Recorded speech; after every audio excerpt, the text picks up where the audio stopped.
অপর্ণাকে office থেকে টাকা চুরির বদনাম দেওয়ায় অপর্ণার বাবা কি গলায় ফাঁসি দিয়ে মারা গেল? হ্যাঁ বন্ধুরা, এমনটাই দেখা গেছে চিরদিনই তুমি যে আমার সিরিয়ালের নতুন পর্বে। তো বিস্তারিত জানতে হলে ভিডিওতে লাইক দিয়ে পুরো ভিডিওটি দেখতে থাকো। শুরুতেই থাকছে অপর্ণার বাড়িতে পুলিশ চলে যায়। তখন পুলিশ অপুর বাড়ি পুরোটা তল্লাশি করতে থাকে, আর এটাও বলতে থাকে আপনার মেয়ে অপু আর্য সিংহ রায়ের কোম্পানির টাকা চুরি করেছে। তখন পাড়ার সমস্ত লোকজন তার বাড়ির আশেপাশে জড়ো হয় এবং এটাও বলতে থাকে আমাদের অপু চোর। পুলিশও সেখান থেকে টাকা উদ্ধার করে ফেলে।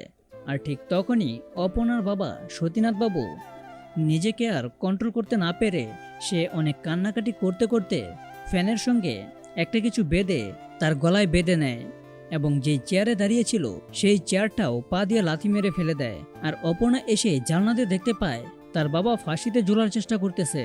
তখনই অপর্ণা বাবা বলে চিৎকার করে ওঠে। তো বন্ধুরা, অপর্ণার বাবা কি অপর্ণার চুরির বদনামের কথা শুনে নিজেকে শেষ করে ফেলতেছে?